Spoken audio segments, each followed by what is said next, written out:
Hi, this is Professor Makimura. I'm now going to give a lecture on the 20th century, and this lecture is going to focus on the capitalist crisis, the early 20th century. So this is like the big picture view of what's going on from 1914 to 1945, basically.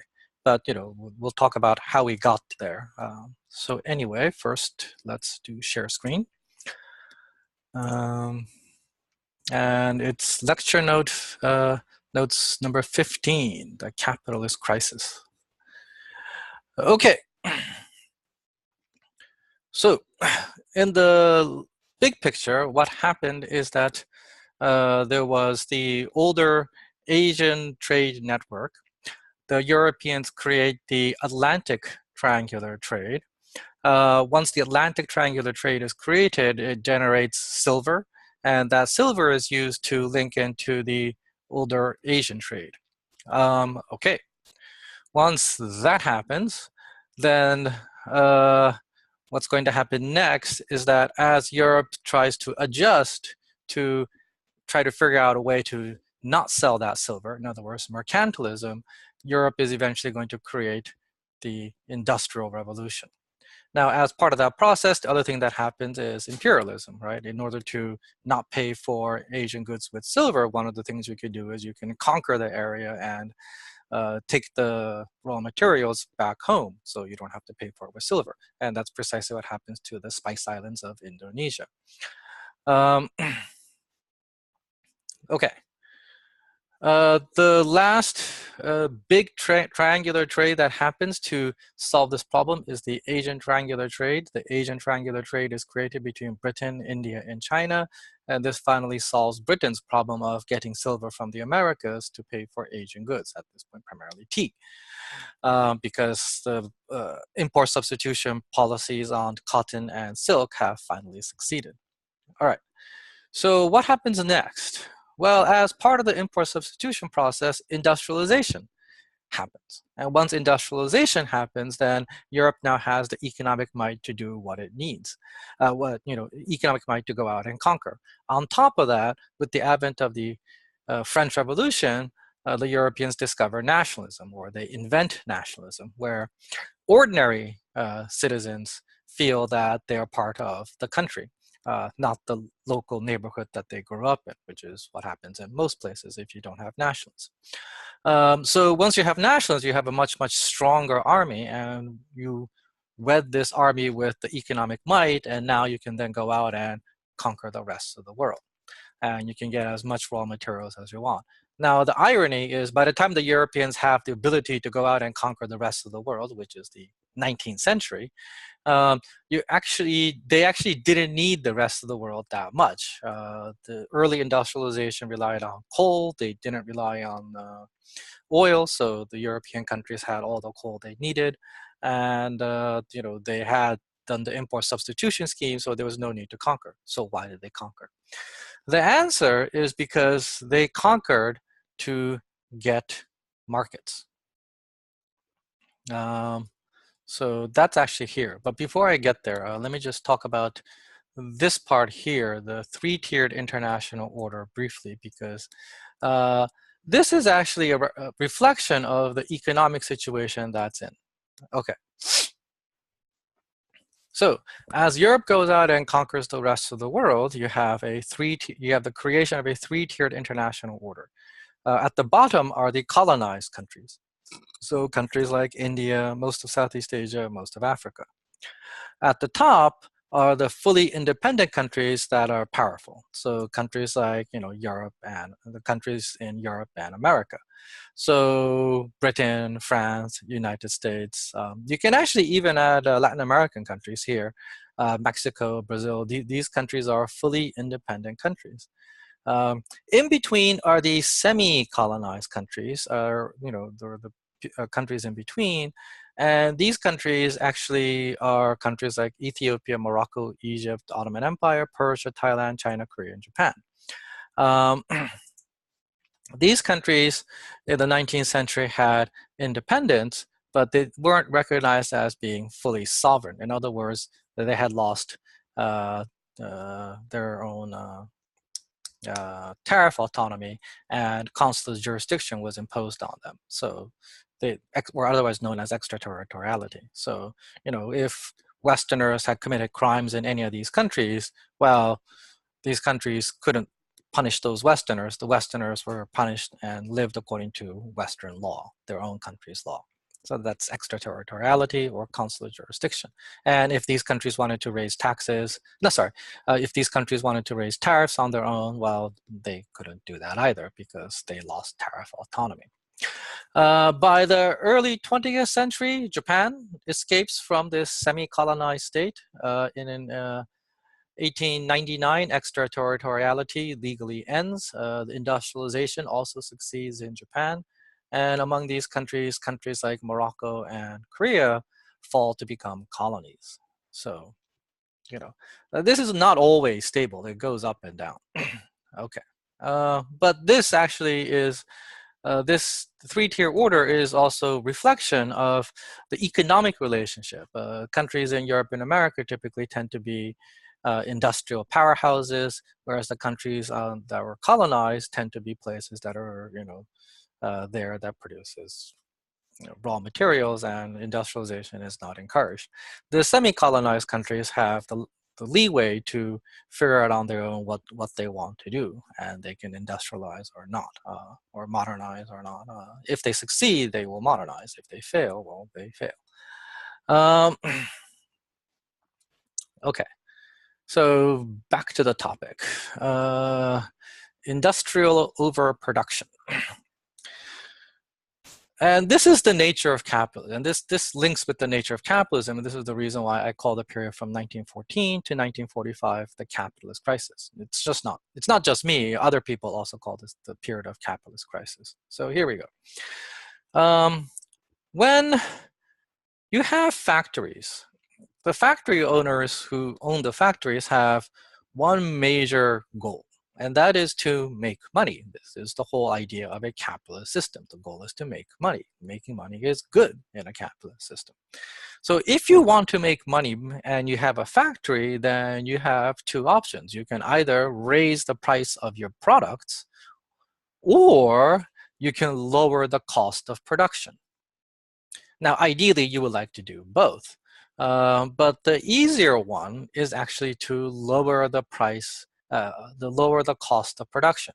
Because if you raise the price of goods, then your rivals will basically outsell you, so you can't make that much money. So if you want to make money, then inevitably the logical thing to do is to lower the cost of production. And back then, and to this day, what is the single highest cost of production? Labor. Labor cost is the single highest cost of production. And what that means is you're going to try and lower the wages or keep the wages of the workers as low as possible. Now, here is the irony. While the factories are small in number, this is actually not that much of a problem because the number of industrial laborers are not that large. But as the factories multiply and the number of industrial workers increase, now you have a problem. The industrial workers who are being paid, crappy wages, are also the customers who buy the products that the other factories make, right? So if you're paid a really crappy wage, then can you buy the products that your factory and other factories make? And the answer is obviously no, right? It becomes harder. So in countries like Britain and France, which industrialized first, they basically hit this problem early. They realized that, hey, our factories are producing all this stuff, but our people aren't buying it. So if your people don't buy your products, then what's the other option? Well, one option is to sell it to foreigners.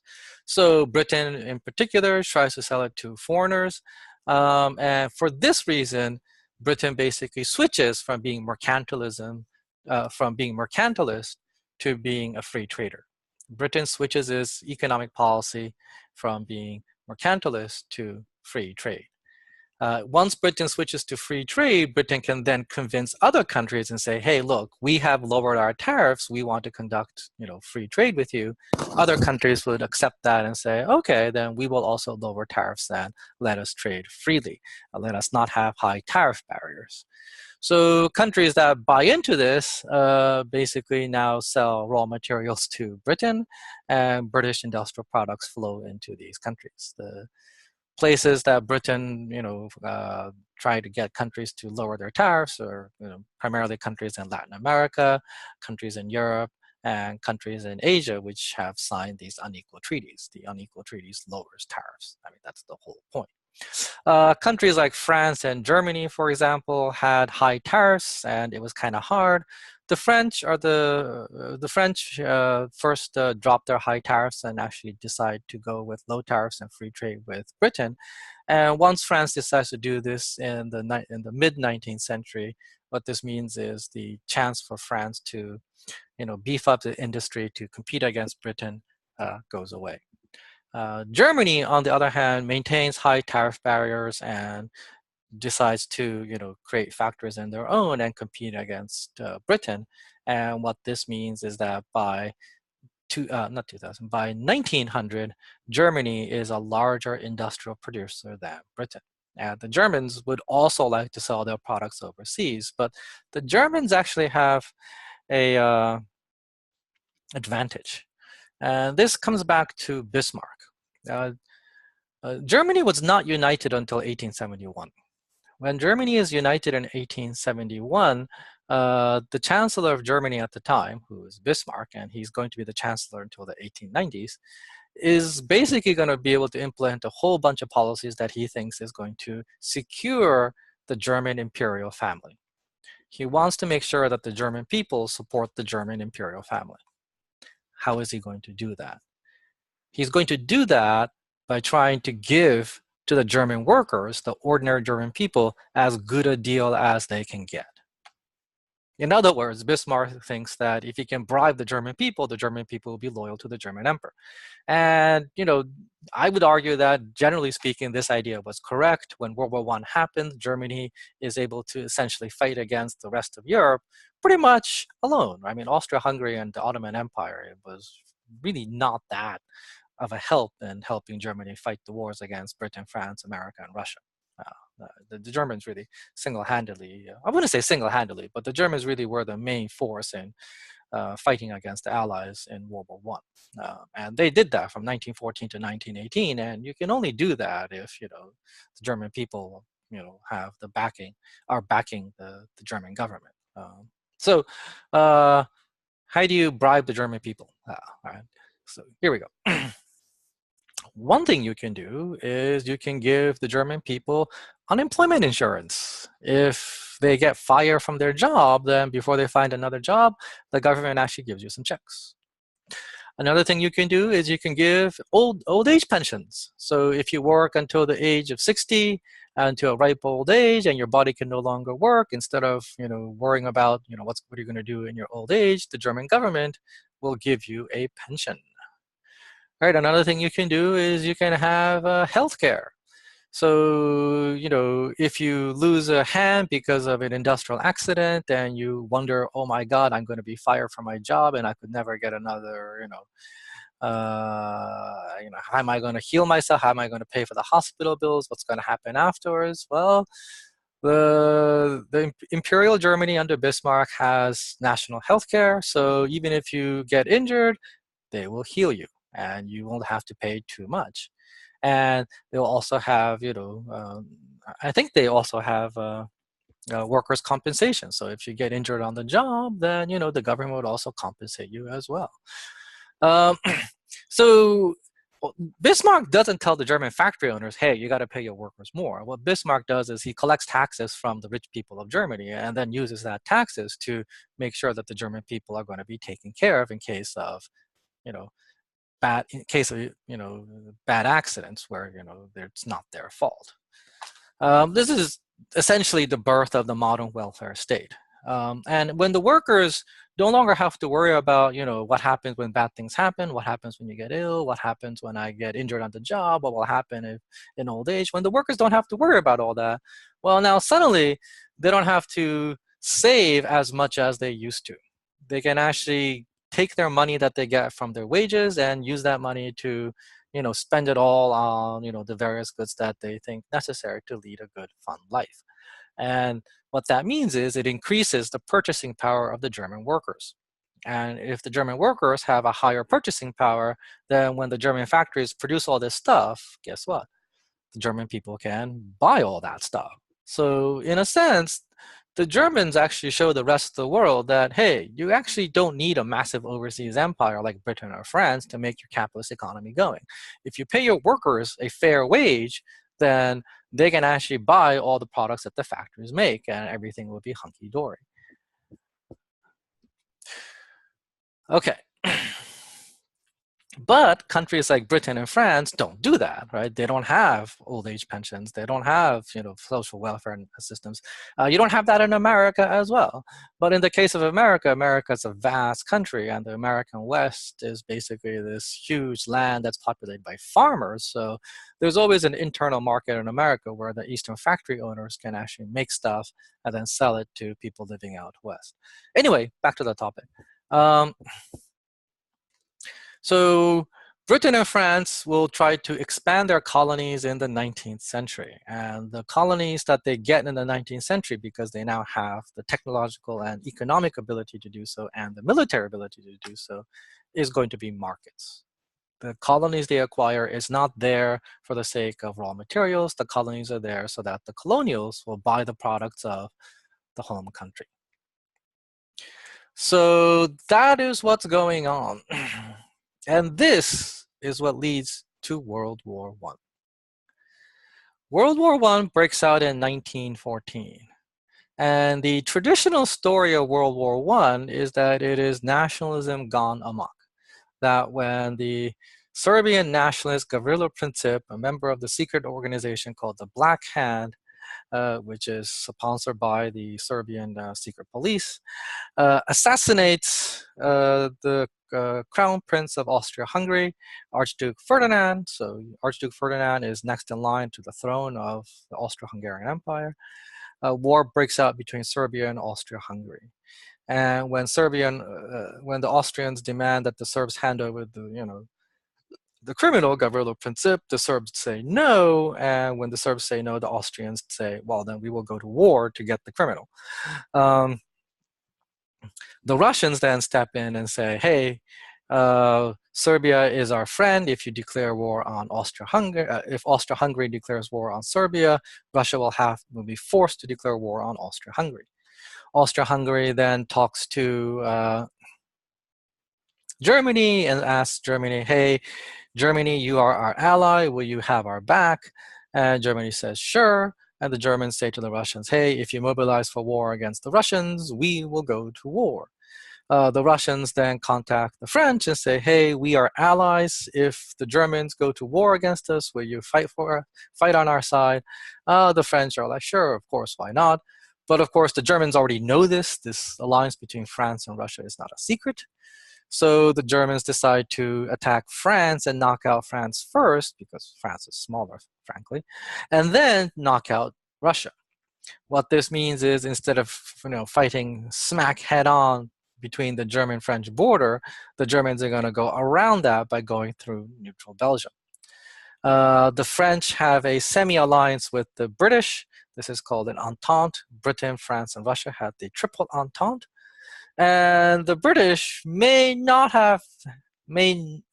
really need to go to war against the Germans, but Britain had also had the Entente, and they had also guaranteed Belgian neutrality. So when the Germans marched through Belgium, the British say, well, you're marching through neutral Belgium, and France is our Entente ally, so we will go to war against Germany.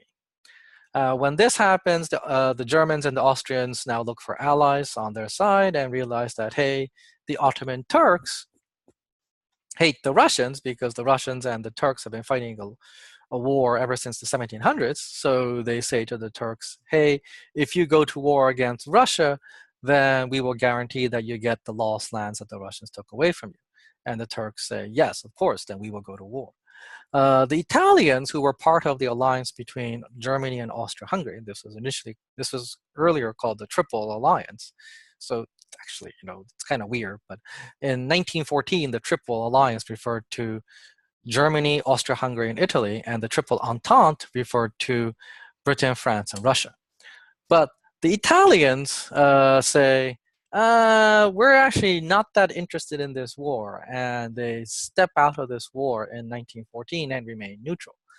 In 1915, a year later, the French basically say to the Italians, hey, if you join our side, then we will make sure that you can get back land that you think is yours from Austria-Hungary. And the Italians say to the French, okay, that's game, and join the Triple Entente side. And then later, when the United States joins the Triple Entente side, it's now so large that they call this the Allies.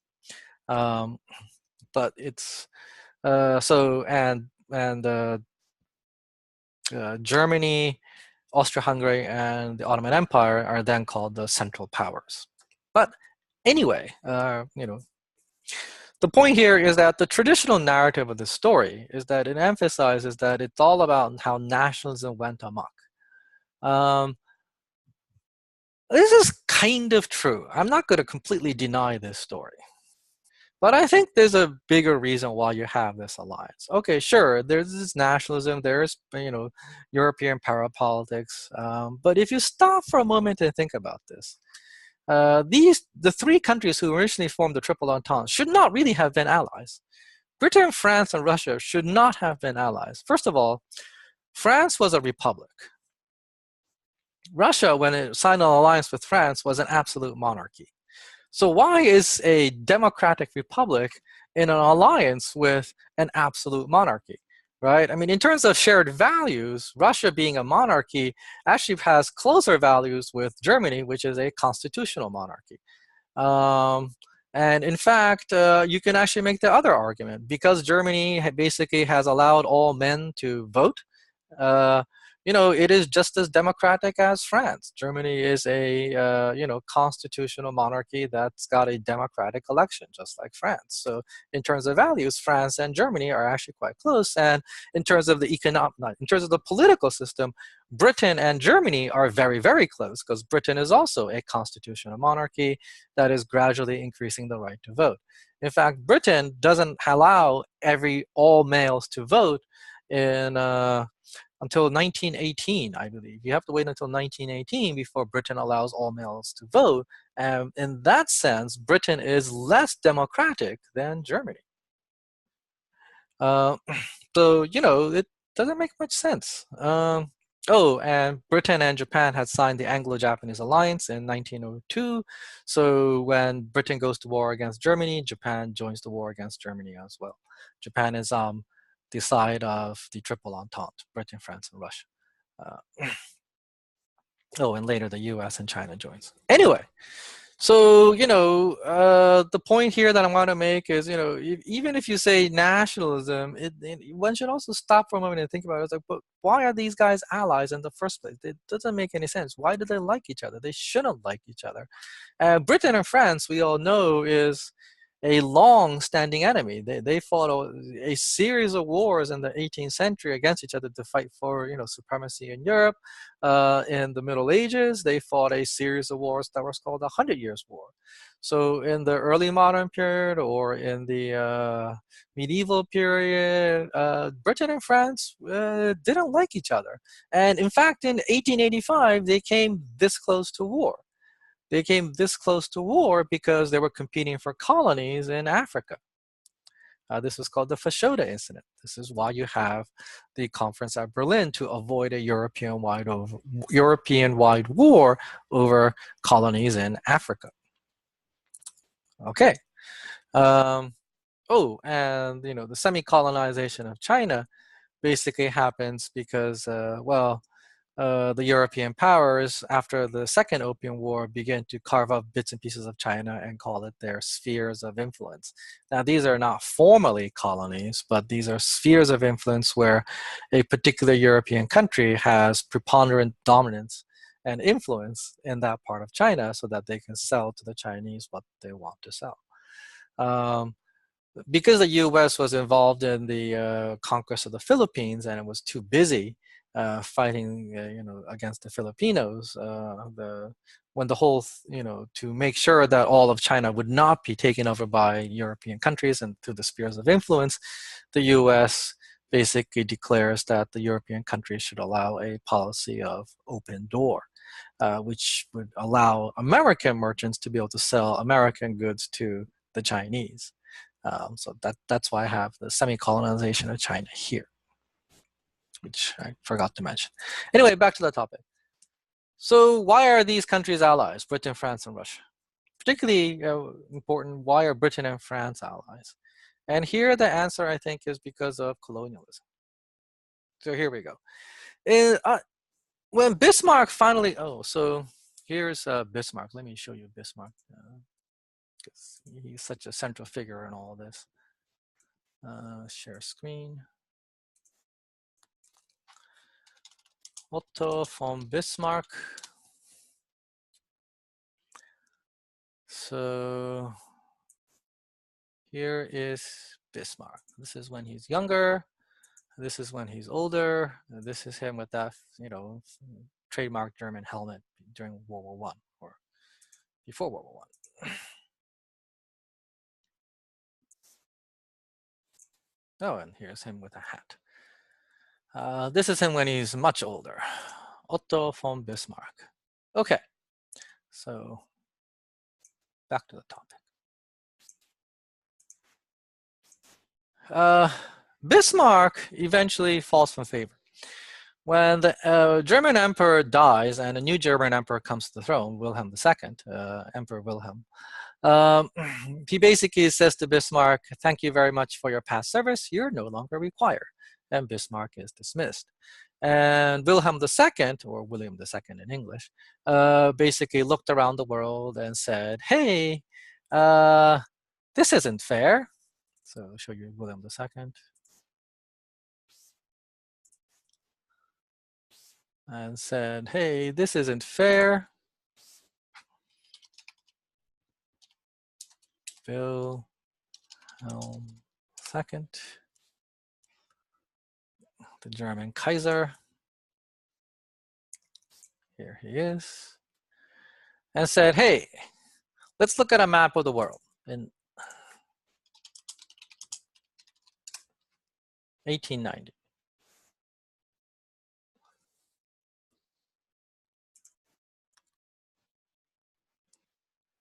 This is 1910. Good enough. He basically says, "Hey, let's look at the map of the world. France has all this blue territory. Britain has all this pink territory. Russia has all this territory in Siberia. America has all this territory. Even the tiny Dutch have this giant colonial empire. We, the Germans, deserve our place in the sun too. We, the Germans, have only this bit here in Africa. We want more colonies." And in order to have colonies, Wilhelm II says, that means we gotta have Navy. And he goes on a massive naval production, naval buildup program. This alarms the British and the French. Because if the Germans are going to have colonies, what that means is they have to take away the colonies that Britain and France already has. Because by 1890, pretty much most of the world has already been cut up. There are very few places left that hasn't been colonized yet. Morocco was one of those places. The Germans said, "Hey, we want Morocco." And the French and the Spanish, who were squabbling over who should control Morocco, basically said, "Oh, well, if the Germans are gonna take Morocco, then we better hurry up and colonize Morocco." And Morocco, which used to be an independent country, basically got cut up between France and Spain.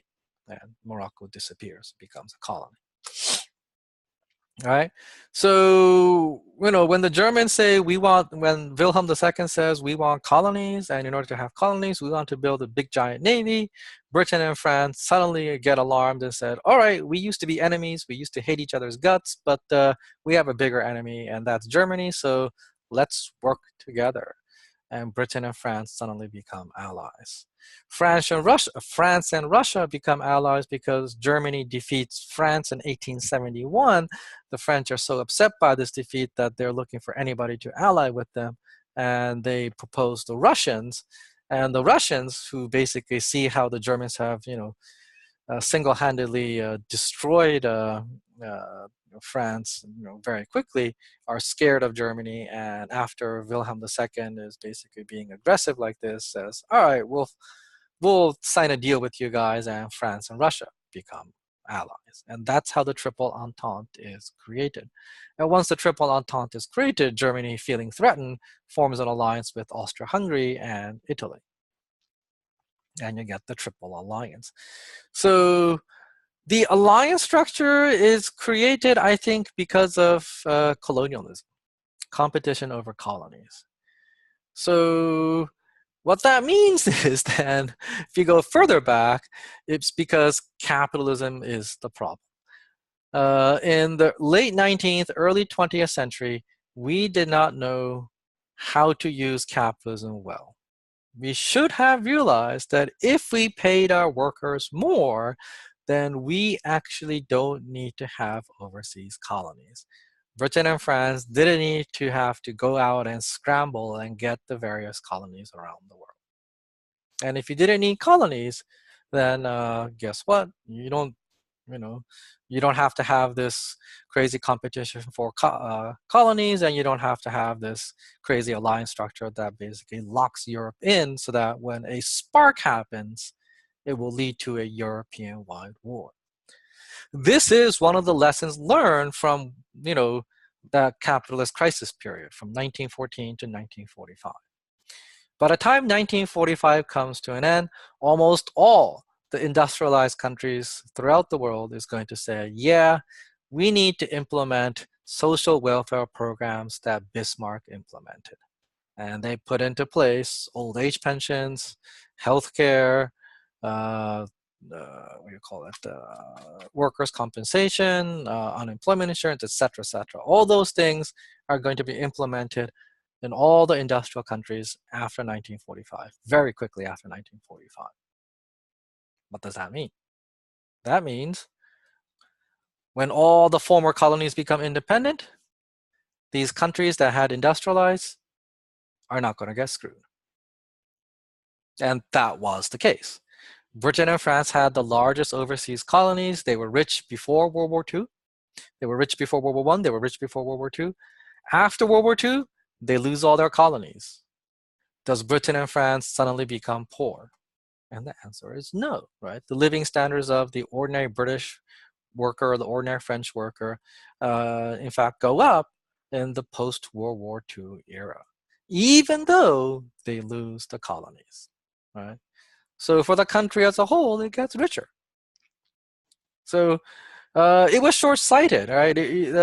Before World War I, the factory owners, the handful of people who had the money, were so short-sighted that they just wanted all the money for themselves. And instead of realizing that, hey, if you actually spread the wealth and give reasonable wages to the workers, then it actually generates more demand, and that actually creates more production. And over time, this actually means that everybody is going to get richer. But people didn't know that at the time. So I think that's why that happened. World War I happened because of that. Now, by the time World War I happens, another thing is also happening, and that is that oil is becoming important. Because what World War I shows is that in a new modern war, it is going to require oil. Tanks, airplanes, and submarines, and battleships all use oil. And all these things, tanks, airplanes, submarines, right? Yeah, these are the three new weapons that become available in World War I. Battleships were already around. But when these things show up, they all require oil, and what that means is you have to make sure that you get the oil because it's a strategic resource. You can't have you don't want to be a country that imports oil and a blockade happens to you and you get screwed. Um, so that's World War One, and here's the result of World War One, and then I'll end this lecture here, and then I'll talk next about the start of World War Two. But here's the end of here's the result of World War One. World War One was the worst war ever up until that point. Because it was so terrible, it actually changes people's minds about war. Before World War One, most people in Europe thought that war was good, which is like really hard to imagine. But many parts of the world thought this way too. But the Europeans, Westerners in general, thought that war was good. This is because of their past history. So when the Roman Empire was running around, for example, the Romans loved war. They thought war was wonderful. And if you're the Romans, well, yeah, ever since Rome was a republic, Rome basically won every single war. And every time you win wars, you conquer territory, you loot from the enemy, and you get glory. So war is great. When the Roman Empire falls and Europe becomes medieval, guess what? You have medieval knights. And the whole purpose of medieval knights is to wage war and win, glorying in battle, right? So, this cultural attitude that is inherited from the Roman times and from the age of the medieval knights and then the feudal aristocrats who believe war is glorious, basically carries over all the way until World War One. And then finally, when the carnage that is World War One is unleashed, people in the world, well, people in the Western world, particularly Britain and France, deeply regret that war and say, no, war is bad, peace is better. And they change their minds about war. I mean, come on. Much better to make money through peace than, through war. Morally, it's easier on your conscience. As for World War One, why does the U.S. join the war later? The U.S. is a very major, important country to join the war in 1917. Okay, the traditional story of why the U.S. enters the war is this. The traditional story is that there was the Lusitania and the various sinking of neutral ships by German unrestricted submarine warfare, and this pushed the U.S. towards war, and the final nail in the coffin was the, the Zimmermann telegram. A telegram that was sent by the German foreign minister to Mexico saying, hey, if the U.S. happens to join the war, would you consider being an ally of Germany to fight against America? If you fight against America and we win, then we will make sure that you get territories that you lost to America in the Mexican-American War. And this pushes America over the edge and the US goes to war. Now let's stop for a moment and think about this. First of all, US sending ships to Britain and France and those ships being sunk and complaining about this. I don't know, but this doesn't make much sense to me. I mean, for example, today we know that there are countries like Syria, Afghanistan, and various parts of the Middle East. Well, Afghanistan is really our fault, the US's fault, but we'll put that aside. But if there are countries like that that's fighting all these wars, and we send ships over there, and the enemies basically sink neutral ships, I mean, all I can say to you is, don't go there. Don't go to these places where they're fighting wars. When the Germans basically said, hey, we're fighting a war against Britain and we're putting a blockade because the British are putting a blockade on us. And if you send any ships to Britain, we're going to sink your ships. Well, yeah, I could only say, don't go to Britain. Don't go to Germany. They're fighting the war. Stay out. Right? There's no need for the US to do that. And the Mexican-American, the Zimmermann telegram. I mean, the Zimmermann telegram says, if the US joins the war, the Germans are asking Mexico to go to war. So if the US doesn't go to war, then the Zimmermann telegram is totally meaningless. So there was no reason for the US to go to war. The reasons for these two reasons are very, very weak. I think the real reason is the reason as General Smedley Butler talks about in his book, War is a Racket. It's a very short pamphlet, really. You should read it. But War is a Racket explains why. It's very, very clear. The American bankers were lending huge amounts of money to the British and the French. American manufacturers were also selling huge amounts of weapons to the British and the French. Like the ratio was something like 80 to 1. I mean, this is the reason why there were American ships going to Britain and France and the Germans were sinking them. But like 80 to 1, that's not really neutral. But anyway, we were lending huge amounts of money to the British and the French, and we were sending huge amounts of weapons to the British and the French, and these weapons were bought on as loans. By 1917, in February of 1917, which is, I think, March in our modern calendar, in March of 1917, the Russians had a revolution. The Russians were losing to the Germans so badly that in March of 1917, the Russians had a revolution and they forced the Russian emperor to abdicate. And everybody in the world thought that the Russians were going to drop out of the war, including America. So what will happen if Russia drops out of the war? Well, if Russia drops out of the war, then the German army fighting against the Russians are now free. And the German army fighting against the Russians will now turn around and fight against the French. The full might of the German army will be pushed on against the French and the British on the Western Front.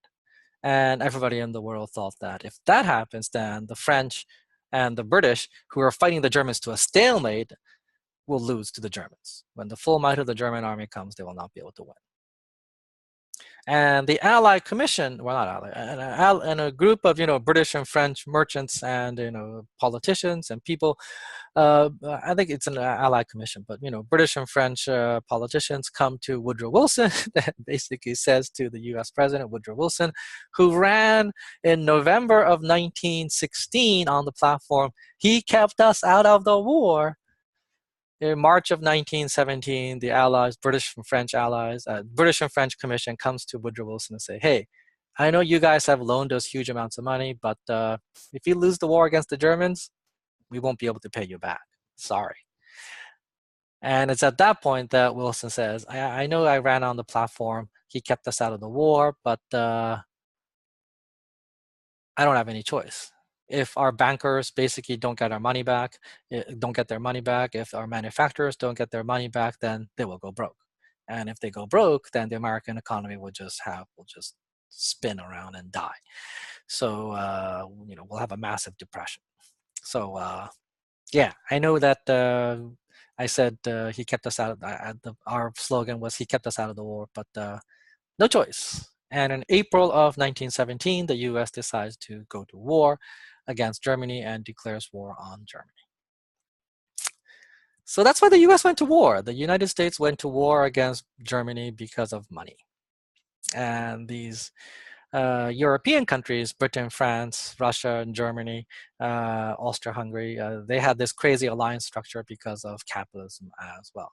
So this lesson was actually used in the post-World War I era, right after the war between Germany and Britain and France started in 1939. Initially, American public opinion was opposed to getting involved in another European war, and the U.S. Initial plan was to not allow any lending of money to either side, Britain, France, or Nazi Germany. But obviously, that didn't happen because in 1940 we started doing Lend-Lease and we began to lend huge amounts of money to Britain.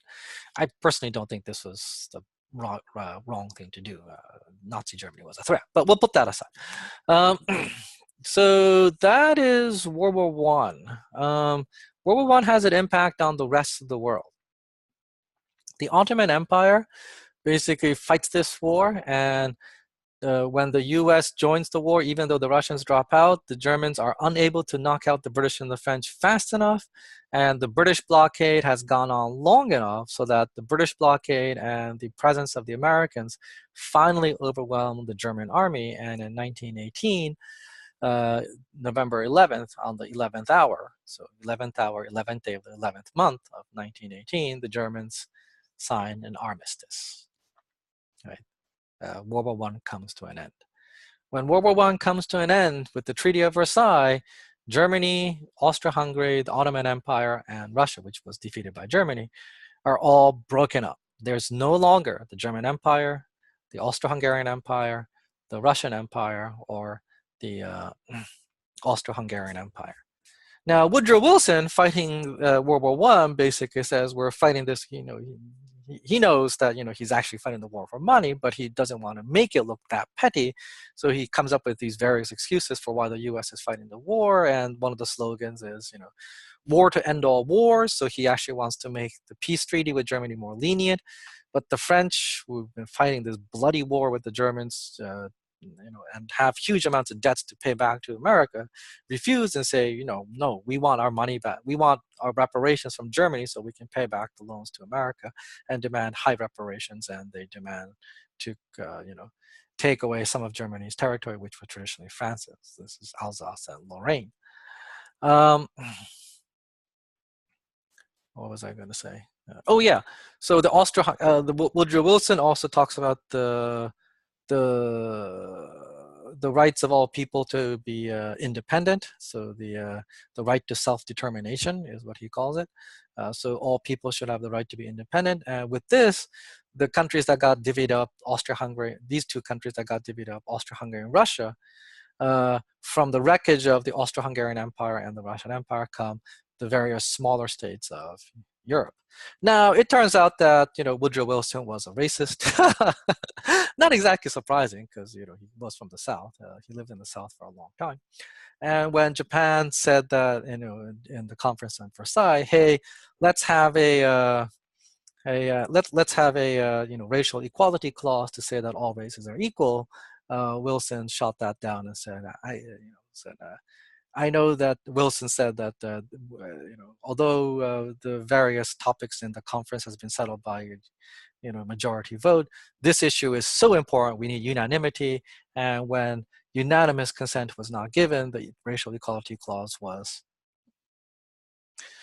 not put into place, and the Ottoman Empire, which is not white or was not considered white, was broken up. And when the Ottoman Empire was broken up, the oil-producing regions were divvied up by Britain and France as League of Nations mandates, and so that Britain and France could get the oil from the Middle East.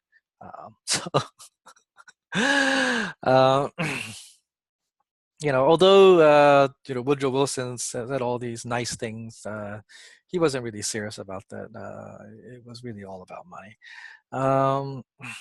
Okay. So that's World War I, and I think we're going to stop it there.